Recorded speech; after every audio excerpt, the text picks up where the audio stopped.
Hey, welcome back Design Squad, and this time it's challenge time.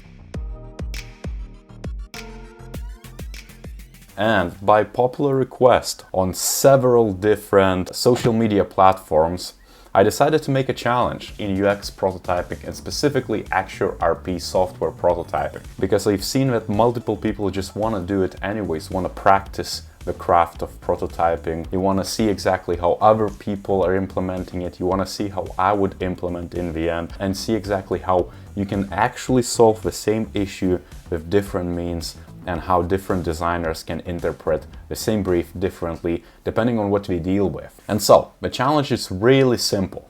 Imagine that this is your page. Maybe you have some sort of panel.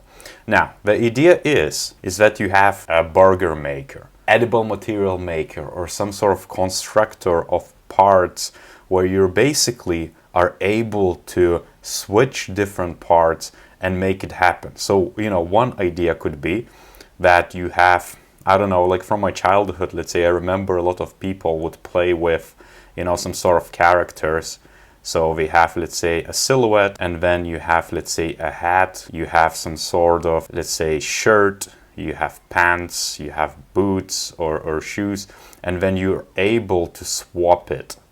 So let's say if this is your face, maybe that fella has a beard as well, so you can swap it.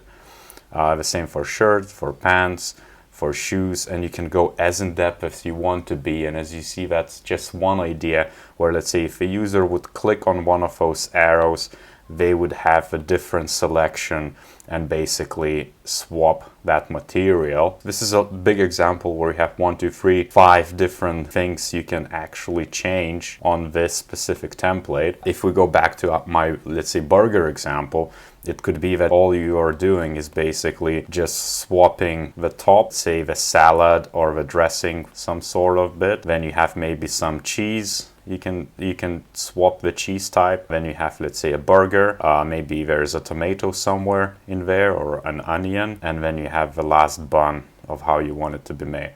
So it's really up to you how in depth you want to go. If I were you, I would just probably create a very simple prototype where, let's say, maybe you have tiny burger patties. So you just allow the users to select the top, the middle, which is basically maybe it's one of the ultimate burgers with the beef, or perhaps it's one of those vegan burgers, the ones which is the impossible burger. So maybe you just have 3 different sets of different variations, and maybe behind the scenes you have, I don't know, 3 slides per each, and you're allowing users to basically tap on an arrow and just swap it to a different topping, and it all appears or maybe animates even. And for bonus points, once you do that, you could also maybe have something like add to cart, or maybe even buy, or something along those lines, and then transfer that to a different page where, let's say, you have the end result with the selections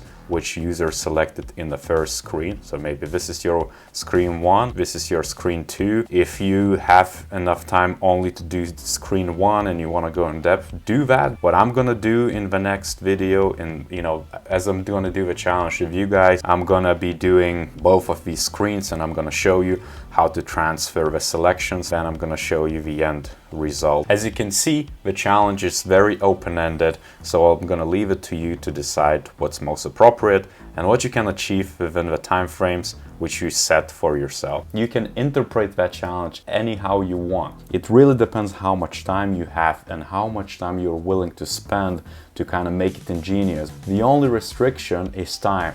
So I'm gonna give you around the weeks of time where you can submit any and all of your prototypes in this challenge. In the next video, I'm not only gonna show you your submissions and will give you some constructive feedback, I'm also gonna show how I would solve it in a tutorial way. So you decide, you submit your prototype link down below, or if you want to send me the Axure file, maybe you want to send the rationale, feel free to drop me an email note, which I'm also going to leave in the description. And so there's nothing more to add. Good luck with the challenge, and I hope you're gonna enjoy it. As per usual, if you like this video, if you like this type of challenge, leave a comment down below, give a like, share with a friend who might benefit from this, or maybe they want to participate as well.